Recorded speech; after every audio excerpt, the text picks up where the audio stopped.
Secretario de la Política Miguel Carvajal reconoce que el Instituto Ecuatoriano de Seguro Social está quebrado.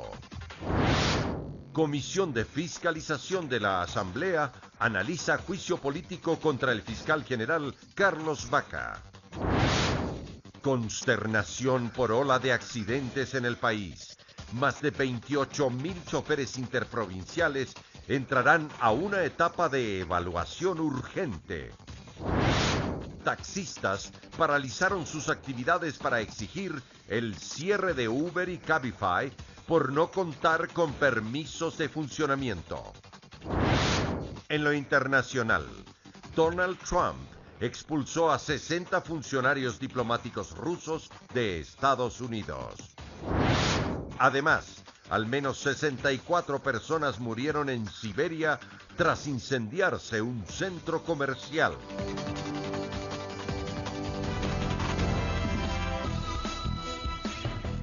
Lunes 26 de marzo del 2018, amigos, es un gusto estar nuevamente con ustedes en la emisión estelar del Comercio TV, iniciando una nueva semana laboral. Aquí iniciamos.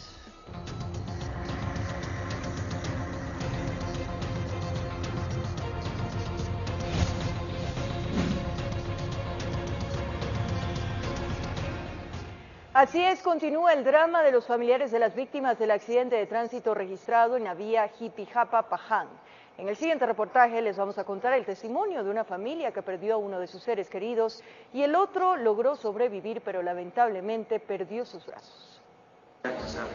En la unidad de cuidados intensivos del Hospital Teodoro Maldonado Carbo permanece el joven de 35 años de edad que perdió sus extremidades superiores tras el accidente de tránsito registrado en el kilómetro 22 de la vía Jipijapa-Paján. El paciente sufrió la amputación traumática de su extremidad superior derecha en el momento del accidente. En el hospital se realizó la amputación de la otra extremidad superior izquierda porque tenía mucho compromiso vascular, exposición ósea, parte muscular destruida, lesionada, que le fue imposible al médico salvar esa extremidad. Traumas en sus extremidades inferiores, pero realmente están controladas. Al momento se encuentra estable y ya pudo conversar con su esposa sobre lo que recuerda del accidente. Y él me comentaba que iba conversando con una persona mayor y esta persona mayor se quedó dormido, se durmió. Luego vino otra escena que dice que él se arrastraba y que él se dio cuenta que no tenía el brazo y gritaba, auxilio, auxilio, auxilio, auxilio. Y mi brazo no podía moverlo, pero yo me lo alzaba, yo me arrastraba porque yo decía, yo no me quiero morir aquí, yo no voy a morirme aquí. Él iba junto a su abuela en el bus de la cooperativa Rutas Portovejenses, que perdió pista y se volcó en la zona conocida como Curva de la Muerte. La señora Enriqueta Rodríguez, de 81 años de edad, no sobrevivió. Salía de paseo, él la había invitado a pasear a Paján y sucedió pues el accidente. Él siempre me pregunta, ya lo he visto unas 2 veces, me pregunta de que la abuelita, pero no le puedo dar esa información por lo delicado que está él, pues, ¿no? O sea, imagínense cómo está la familia. La mamá de mi suegra muerta, mi esposo aquí y así. En medio del dolor que embarga a sus familiares, piden justicia. Debería en la cooperativa ver a quién contrata. Todavía Manta, que es una vía de puras curvas y curvas. O sea, él tiene que pagar, él tiene que hacerse responsable por todo lo que ha causado, porque él es consciente, se supone que si va a manejar, es más de 1 año de preparación para tener una licencia profesional. O sea, no es posible que tantas vidas se hayan perdido. Informó Roselena Vázquez. Abel Gómez, presidente de la FENACOTIP, anunció que el gremio de choferes estará presto a colaborar con la evaluación anunciada por la Agencia Nacional de Tránsito tras el accidente en Manabí que cobró la vida de 13 personas. Expertos en el tema vial ven con buenos ojos la iniciativa, sin embargo, recalcan que se debería capacitar permanentemente a los conductores profesionales. El accidente de tránsito que dejó 13 personas fallecidas el pasado sábado en el sector de Cascola, en Manabí, apunta a una posible impericia del conductor. Un siniestro que nuevamente abre el debate. ¿Están capacitados los conductores profesionales del país? Una interrogante a la que el Ministerio de Transporte y Obras Públicas, junto a la Agencia Nacional de Tránsito, buscan darle una respuesta. Por ello, todos los conductores profesionales, inter e intraprovinciales, serán evaluados. Desde la dirigencia de este gremio se responde. Nos sometemos a las evaluaciones y si hay un conductor que lamentablemente no pase la prueba, nosotros no otorgamos licencia, la otorga la Agencia Nacional tendrá que tomar sus decisiones respecto al tema. Una medida que es aplaudida por expertos en tránsito. Guillermo Abad señala que esto permitiría generar una hoja de ruta para conocer los problemas medulares y tomar decisiones. Es decir, si detectamos que personas no pudieron pasar la prueba, ver cuál fue la escuela que le emitió el título de conducción. Y cuando lleguemos a esa escuela vamos a determinar dos posibles delitos quizás. Uno, la falsificación de documento público y privado, que conllevaría a prisión de los que compraron y de los que vendieron la licencia y el cierre de la escuela. Y el otro posible delito, el que sea la clonación de la licencia, lo que sería un delito informático, un hackeo al sistema informativo, que es lo que ya está investigando la ANT. Un panorama que es crítico, según explica Juan Zapata, ingeniero en tránsito, quien realizó un estudio de un universo de 12.000 choferes profesionales a escala nacional, de los cuales casi el 100% demostró no estar capacitado. Conductor licencia tipo E, que maneja un bus, 1.75/20. Conductor de licencia tipo E, igualmente profesional, 0.5/20. Esta es nuestra realidad. Si nosotros queremos atacar al mal que genera esto, no es un tema de vías, no es un tema de vehículos, es un tema de factor humano.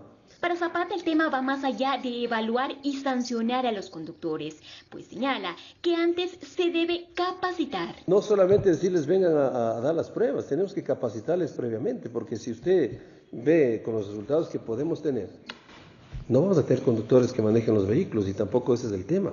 El tema es porque muchos conductores tienen la gana de capacitarse, pero a lo mejor las autoridades no les han dado esa oportunidad, o los cursos son demasiado caros, o no está dentro de la agenda de las operadoras. Medidas que, a decir de los expertos, esperan que no sean solo tomadas en razón de la coyuntura y de la indignación de todo un país que tiñen nuevamente sus vías de sangre. En Quito informó Adriana Rojas.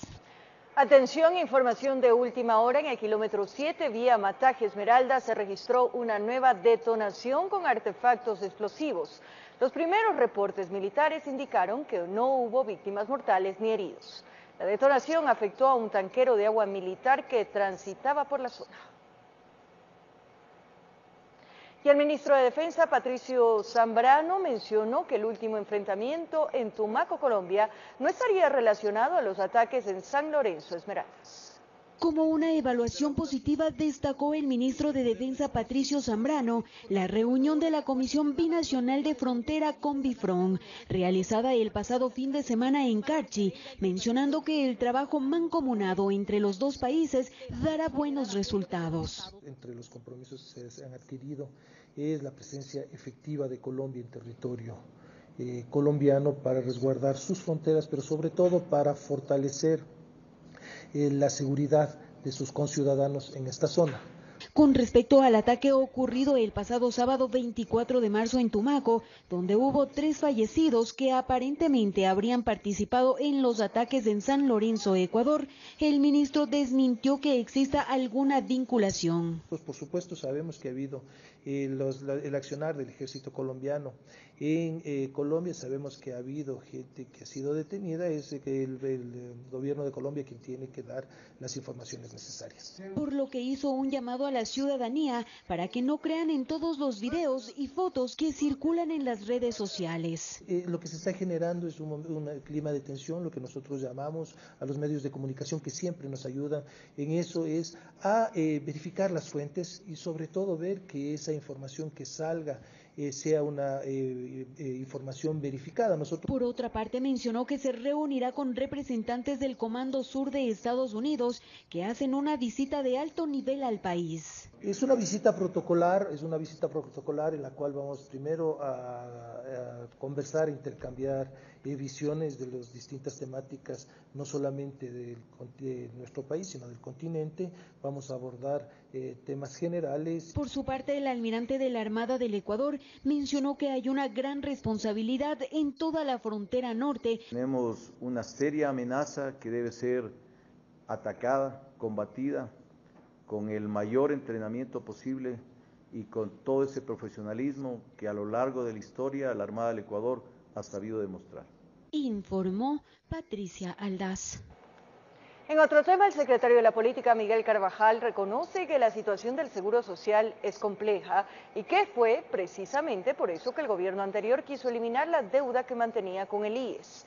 Expertos en seguridad social hablan de la necesidad de los correctivos que se deben tomar para fortalecer la situación financiera del Instituto Ecuatoriano de Seguridad Social. Fue en medio de una reunión con las bases de Alianza País. Aquí el secretario de la Política lo reconoce. El IES está en punto de quiebra. Sabían que la situación del IES estaba insostenible, ha quebrado el IES.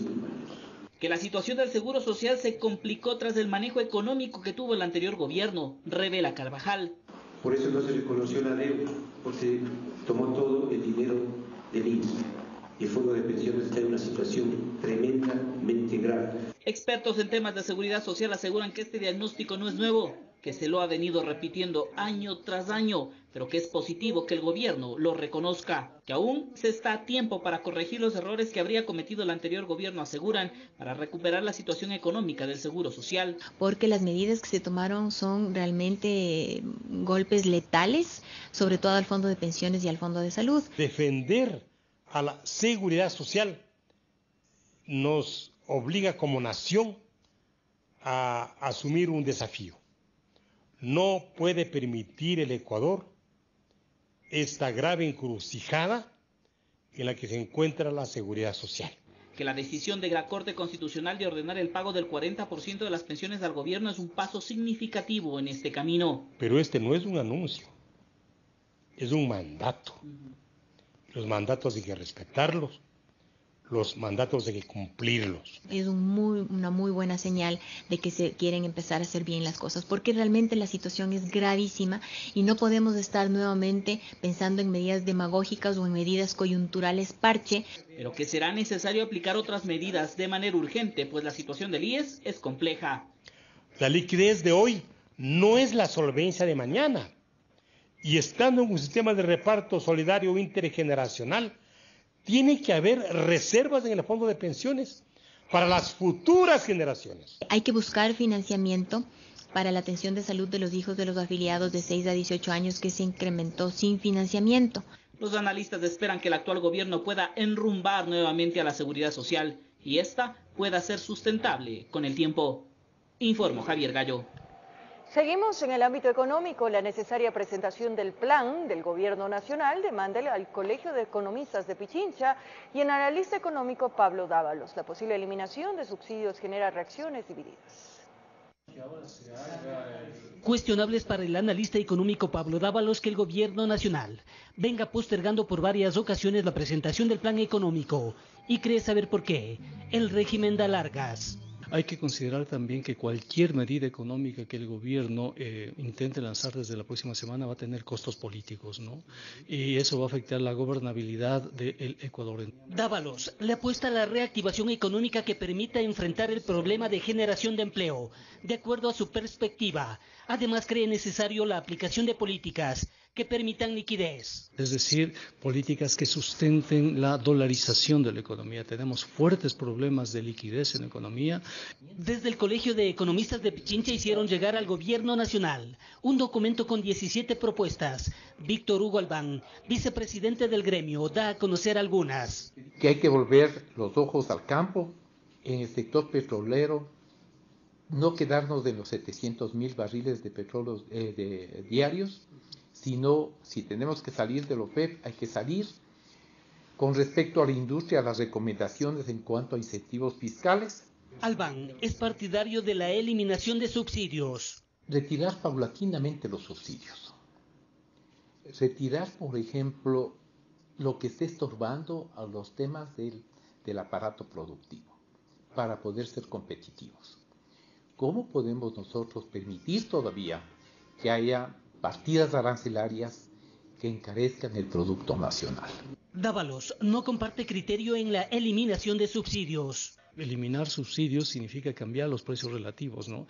Hago referencia, por ejemplo, a los almuerzos. Usted tiene almuerzos de $2 o $3 porque tiene gasolinas y gas este momento subsidiados. Si se elimina eso, se eliminan también esos precios, por ejemplo, los almuerzos de $2 o $3, pasarían a duplicarse, ¿no? Y eso implicaría tener que incrementar sueldos y salarios del país. Informó Héctor Romero. El gobierno reconoce que el país pasa por una severa crisis. Habló de la necesidad de implementar un plan económico urgente y emergente. También se refirió a temas políticos del anterior régimen. Esto el ministro del secretario de la Política. Veamos. El secretario político Miguel Carvajal hace varias revelaciones. Por ejemplo, que al momento el país soporta una grave crisis económica y que la caja fiscal tiene complicaciones. Tenemos dificultades enormes para salir al mes con los pagos que el Estado tiene que realizar. Dificultades enormes. No hay plata. El vacío fiscal, el hueco fiscal, es de cerca o alrededor de 5.000 millones de dólares. Que para afrontar esta crisis habrá que tomar medidas, dice el secretario, pero aclara que estas medidas económicas no afectarán a los que menos tienen. Pero nosotros no vamos a tomar medidas económicas que puedan afectar ni el desarrollo económico y peor aún que pueda afectar el bolsillo de los más pobres de los ecuatorianos. Que para poder superar los problemas en caja fiscal el régimen tendrá que acudir a al menos 2 créditos internacionales, pero que la situación es compleja tras la revelación de que el endeudamiento externo ha superado el límite permitido. En junio necesitamos colocar bonos y no se puede colocar bonos porque no se sabe en qué momento estamos y cuáles son los parámetros para medir, porque esa es la razón. Habló también de política. Recordó que en campaña electoral hace un año, un grupo de aliancistas habían pedido que Jorge Glass no sea candidato a la vicepresidencia. Y mantuvieron obcecadamente esa decisión al punto de que casi no inscribimos candidaturas. Al punto de que casi no inscribimos candidaturas. Y fuimos a las elecciones y hace un año exactamente estuvimos por esa obcecación, por esa imposición, a punto de perder las elecciones. Que los temas de corrupción fueron los responsables de la división interna en Alianza País. Habló de su paso por la Asamblea y de la negativa del anterior gobierno para que se fiscalice. Lo que sufrimos, los que planteamos actos de fiscalización, fue persecución, porque plantear actos de fiscalización casi también era traición. Cosa que su ex coideario Virgilio Hernández rechaza. Uno dice, ¿qué sentido tiene decir ahora lo que dice respecto del manejo económico, lo que dice respecto de la fiscalización? ¿Por qué no lo hizo oportunamente? ¿Por qué si existía todo el ambiente y todas las condiciones que señala el ministro Carvajal, por qué no renunció? ¿Por qué no se fue? ¿Por qué no fue consecuente con lo que él creía? Carvajal aseguró frente a sus compañeros de movimiento que el gobierno seguirá con su plan de apertura y diálogo, aunque esto signifique que quienes se han apartado del actual régimen continúen en la oposición. Informó Javier Gallo.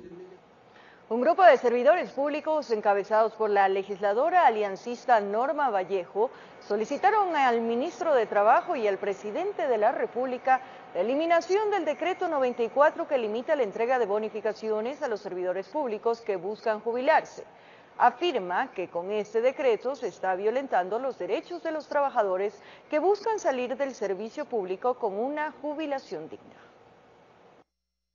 Este acuerdo ministerial fue firmado el 21 de mayo del 2017 y lamentablemente es un acuerdo que va en contraposición tanto de la Ley Orgánica del Servicio Público cuanto también por la Ley de Seguridad Social y más allá de esto es inconstitucional. Nosotros solicitamos de la manera más comedida, sabiendo las puertas abiertas del Ministerio del Trabajo y principalmente el propósito de restituir derechos del presidente Lenín Moreno, solicitamos se derogue este acuerdo ministerial con el fin de que se cumpla con el derecho universal, con el derecho constitucional de los trabajadores y trabajadoras de acceder a la jubilación, cumpliendo los requisitos que habla el artículo 184 de la Ley de Seguridad Social. A pesar de la vacancia legislativa, la Comisión de Fiscalización de la Asamblea Nacional analiza el juicio político en contra del fiscal general Carlos Vaca Mancheno. Allí se encuentra precisamente nuestro compañero Javier Rosero para contarnos los detalles. Adelante, Javier, ¿cómo se desarrolló esta sesión? Escuchamos con atención. Muy buenas noches. Compañeros, muy buenas noches. Así es, nos encontramos en los exteriores de la Asamblea Nacional, mejor dicho, de la Comisión de Fiscalización y Control Político de la Asamblea Nacional, donde precisamente esta comisión está abocando conocimiento respecto del juicio político en contra del fiscal general del Estado, Carlos Vaca Mancheno. Aquí tenemos nosotros que recordar que este juicio político fue respaldado por 61 firmas de legisladores de diferentes bancadas y posteriormente presentado por el asambleísta social cristiano Henry Cucalón el pasado viernes ante el Consejo de Administración Legislativa CAL.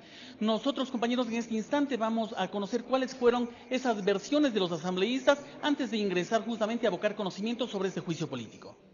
No únicamente que no descarto, sino que considero de que existen los elementos suficientes que significan que la Asamblea tendrá que pronunciarse tanto por la censura como destitución del fiscal general. Necesitamos darle al país la tranquilidad de que al frente de ese organismo importante de la justicia estén elementos ciudadanos probos que garanticen imparcialidad, que garanticen independencia, que garanticen que toda esta maraña de corrupción que existe en el país y que ya es una cuestión indignante y espeluznante se aclare y que los responsables tengan que responder con la sanción correspondiente. Compañeros, posterior a esta reunión, la comisión tendrá un plazo más o menos de 15 días para llamar tanto a los interpelantes como al fiscal general del Estado, Carlos Vaca Mancheno, para que presenten sus pruebas de cargo y de descargo respectivamente. Aquí nosotros tenemos también que mencionarles que este juicio político se da a propósito de un audio develado por el fiscal general del Estado el pasado 26 de febrero, donde se le escuchaba al excontralor de la República, Carlos Polit, y también al expresidente de la Asamblea Nacional, José Serrano, en una conversación que dejó mucho que desear ante las autoridades legislativas y ante el país mismo. Compañeros, sigamos escuchando en este instante lo que nos dijo la presidenta de la Comisión de Fiscalización, Carla Chávez. Bueno, nosotros ya estamos en un segundo filtro prácticamente, porque ya el CAL pues fue el primer filtro y pues verificaron que cumpla con todos los requisitos de ley. En este caso, yo creo que nosotros, una vez que hoy se verifiquen que cumplan con los requisitos, si así procede, pues esto pasará. Compañeros, como ustedes pueden observar, a mi espalda se encuentra la Comisión de Fiscalización. Precisamente están sesionando en el salón de los expresidentes de la Asamblea Nacional y nosotros nos mantendremos aquí, justamente desde el Palacio Legislativo, a la espera de llevarles mayor información, siempre y cuando sea pertinente. Eso es lo que nosotros les podemos informar, les mantendremos informados. María Fernanda, regresamos contigo, que tengas una buena noche. Muy buenas noches, Javier. Estaremos al tanto. Si la información no amerita, como dices, nos enlazaremos nuevamente con el Pleno del Legislativo, donde está sesionando la Comisión de Fiscalización. Y les contamos en este mismo tema que la Procuraduría General del Estado recomendó que el Consejo de la Judicatura escoja a la gente mejor puntuado y de mayor rango en la carrera fiscal para hacer el reemplazo en una eventual ausencia simultánea del fiscal general Carlos Vaca Mancheno y su subrogante Tania Moreno. Ambos funcionarios fueron denunciados por el activista político César Montúfar por supuesta delincuencia organizada. Además, Vaca Mancheno enfrenta un juicio político en la Asamblea Nacional, mientras que Moreno está suspendida de sus funciones por 4 quejas en su contra por sus nexos políticos con el expresidente de la legislatura, José Serrano, y las presuntas irregularidades en el proceso de su nombramiento. Representantes del taxismo formal en Quito realizaron una manifestación exigiendo controles para aquellos vehículos que a través de aplicaciones móviles brindan el servicio. Las autoridades gubernamentales se comprometieron a velar por el cumplimiento de la norma. Uber y Cabify son ilegales, no pueden operar, la autoridad ya les ha negado Esta fue la conclusión a la que llegó el gremio de taxis formales en la capital, tras varias horas de reunión con las autoridades de transporte. Según los representantes de este grupo de choferes, la solicitud realizada por quienes brindan el servicio a través de aplicaciones móviles fue rechazada. Alrededor de 400 vehículos han sido retenidos que han venido trabajando desde el mes de octubre hasta esta fecha.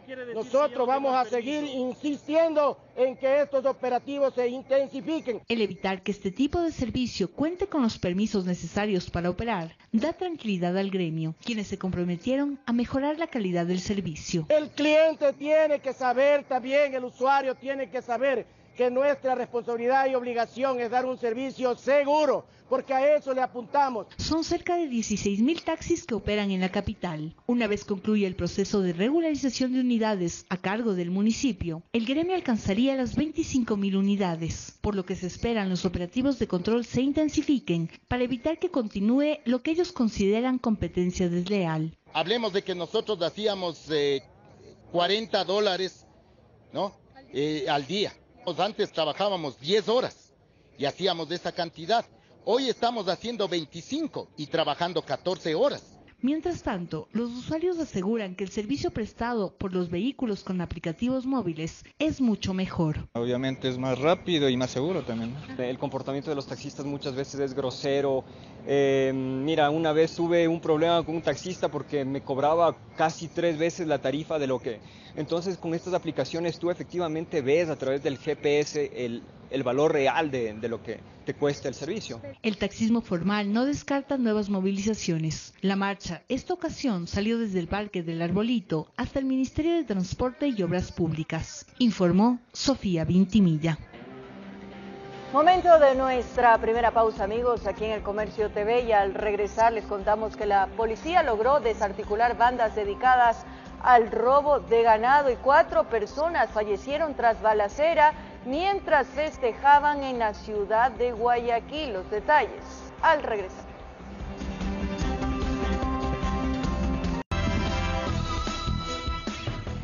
Estamos de vuelta, amigos, en El Comercio TV. Como lo anunciamos, la Unidad de Inteligencia contra el Abigeato propinó 2 certeros golpes a presuntas estructuras delictivas que operaban en zonas rurales de Manabí y Esmeraldas. El robo de ganado afecta a pequeños ganaderos y finqueros.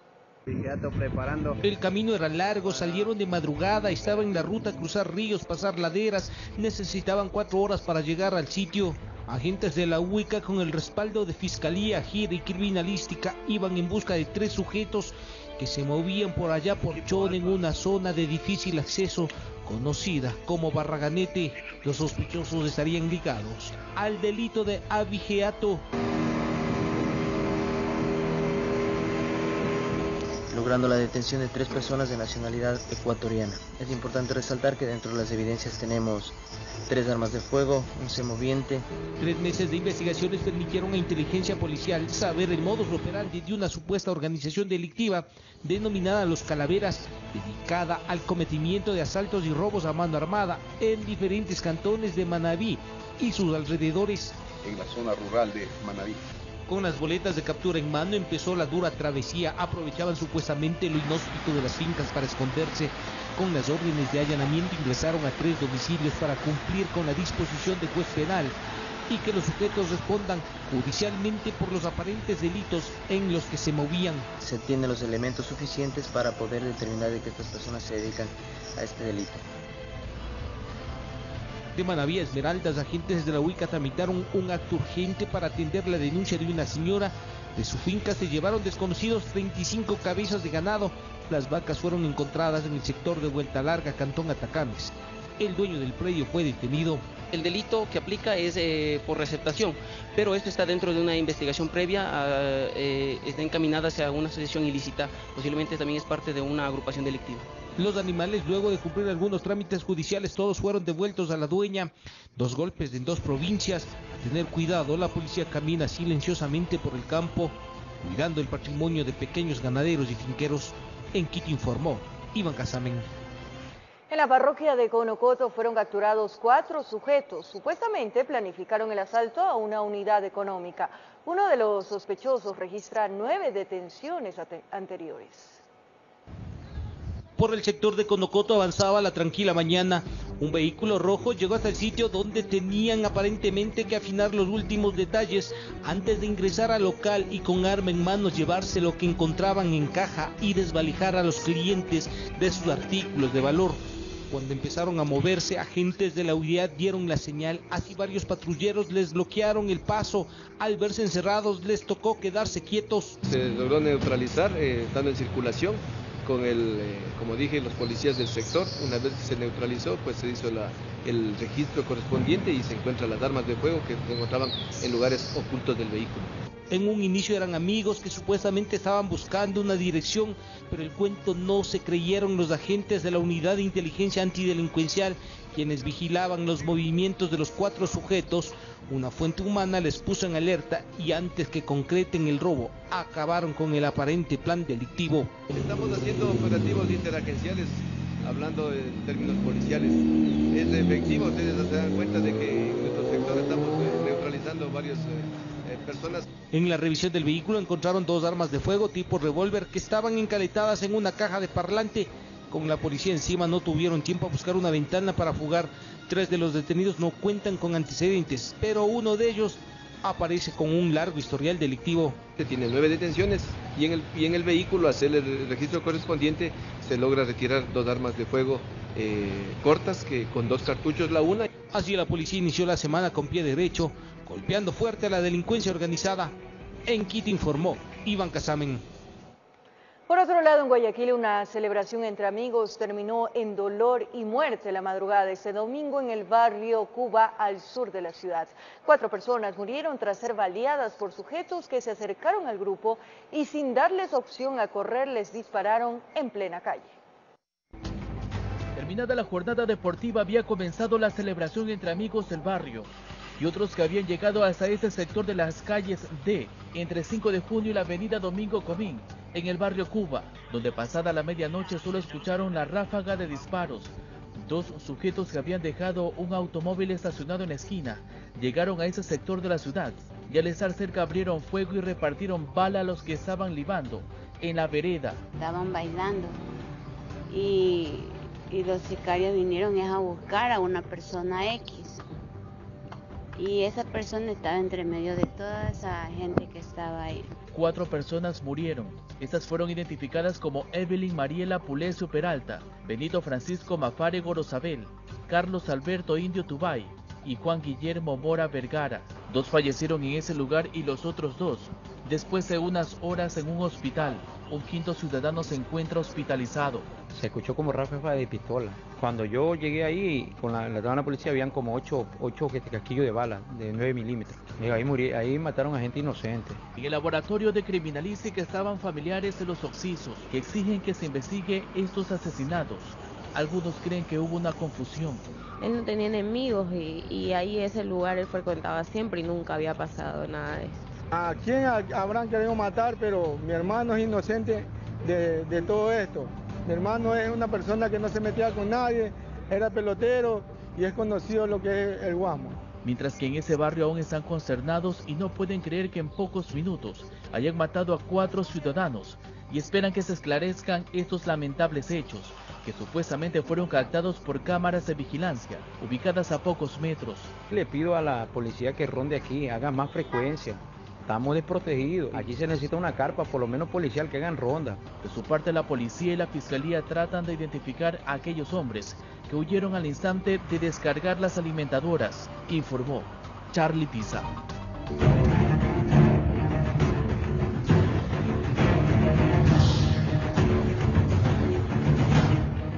Así es, en el Ecuador, grupos de ciudadanos y extranjeros dicen sentirse discriminados y en algunos casos hasta explotados laboralmente por quienes buscan emplear a personal para sus negocios. Según afirman, los diferentes requisitos que solicitan varios empleadores atentan contra sus derechos.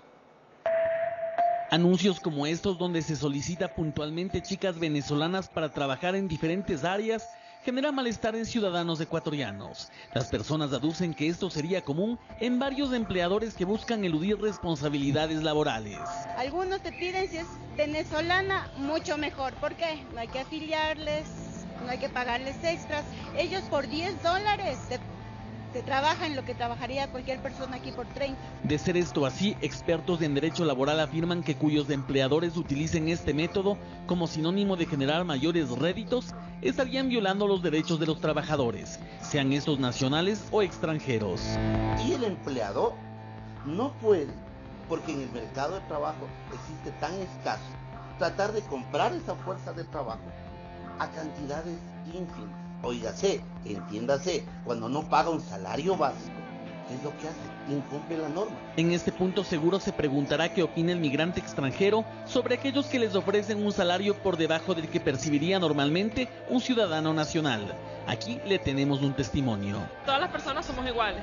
Nuestro tiempo, como le decía, vale al igual que los conocimientos. No es justo que nos paguen menos, es una manera de explotación, por supuesto. El venezolano Daniel Gamboa afirma que lo expresado por su coterránea es real. Para él es necesario un mayor control de las autoridades en torno a regularizar las remuneraciones de todos. Solo de esta forma, dice, ecuatorianos como extranjeros podrán gozar de las mismas oportunidades. Pierde el mismo empleado, porque no te cubre un seguro. Si te pasa algo en el trabajo, pues no, nada más dicen vete y ya... Y como si aquí no hubiese pasado nada. Y buscan a otra persona. La Constitución del Ecuador en su artículo 33 señala que el Estado garantizará a las personas trabajadoras el pleno derecho a su dignidad, así como a retribuciones justas. Seamos claros, el trabajador extranjero y el trabajador nacional tienen necesidades, vende su fuerza de empleo. Y al vender esa fuerza de empleo, debe ser en temas iguales. Pero además de esta, se afirma que hay otras formas en las que se discrimina. Por ejemplo, aquellas solicitudes de trabajo que hacen énfasis en la edad que debería tener el contratado. Aquí tenemos dos anuncios que buscan personas de 18 a 28 años y otro de 20 a 30 años, ni más ni menos. Ya, por ejemplo, yo tengo 54 años. Claro que no se me nota mucho, pero ya no me dan trabajo en ninguna parte, ya tengo que dedicarme a algo propio, a ver cómo subsisto. Otros casos de discriminación, según este joven, serían aquellos donde se aclara, así como en este anuncio, que para contratar a alguien el requisito es tener buena presencia.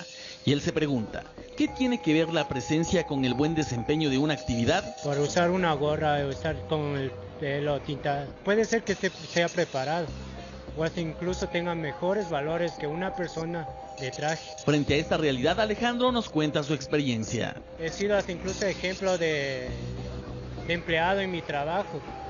Por un ejemplo, la responsabilidad era llegar a tiempo al trabajo. Según los expertos laborales, hay algo que se debe tener claro, y es que la ley prohíbe todas estas situaciones de discriminación laboral, que de ser demandadas por quien ha sido víctima de estas faltas, podrían ocasionar sanciones económicas, y en los casos de funcionarios públicos, hasta la destitución. Informó Javier Rosero. Momento de una nueva pausa. Al regresar en las noticias del mundo, Estados Unidos anuncia la expulsión de 48 diplomáticos de la embajada rusa por el caso del ex espía envenenado en Inglaterra. Y al menos 64 personas murieron en Rusia tras incendiarse un centro comercial. El motivo, se los contamos luego de la pausa. Y regresamos para contarles de última hora que la Comisión de Fiscalización de la Asamblea Nacional dio paso al juicio político en contra del fiscal general Carlos Vaca Mancheno. Está allí Javier Rosero para darnos los detalles. Adelante, Javier, te escuchamos con atención. ¿Cuál fue la reacción por parte de los asambleístas? Compañeros, buenas noches, siendo las 7:59, nos enlazamos con ustedes nuevamente para informarles que la Comisión de Fiscalización y Control Político dio paso al juicio político en contra del fiscal general del Estado, Carlos Vaca Mancheno. Después de esto, como lo habían informado, tendrá 15 días para convocar a comparecer tanto al lado interpelante como al fiscal general Carlos Vaca Mancheno sobre este juicio político. Compañeros, es lo que nosotros podemos informar desde acá. Esa es la noticia que se genera ahora mismo desde la Asamblea Nacional del Ecuador. Regresamos con ustedes. Muchísimas gracias, Javier, por traernos esa noticia de última hora desde el Legislativo. Reiteramos, el Consejo de la Legislatura ha sesionado hoy la Comisión de Fiscalización y ha dado paso al juicio político en contra del fiscal general de la Nación, Carlos Vaca Mancheno. ¿Cuál va a ser el procedimiento, Javier? No quiero dejar este enlace contigo, que se habla de fechas previstas. de cómo se llevará el proceso una vez que el legislativo está de vacancia. Como lo habíamos mencionado, la comisión tendrá 15 días para llamar a comparecer tanto a la parte interpelante, así como al fiscal general Carlos Vaca Mancheno, sobre precisamente el audio o cómo consiguió el audio en donde el pasado 26 de febrero se lo había escuchado tanto al expresidente de la Asamblea Nacional, José Serrano, con el excontralor de la República, Carlos Poli. Eso es lo que podemos comentar, compañeros, en este instante. Regresamos con ustedes a estudios. Bueno, Javier, estaremos pendientes de cuál es el cronograma legislativo luego del receso, la vacancia de 15 días. Nosotros les informaremos oportunamente el día de la mañana en nuestra primera emisión del Comercio TV, 7 horas, con los detalles del juicio político en contra del fiscal general. Que tengan una excelente noche y un abrazo grande.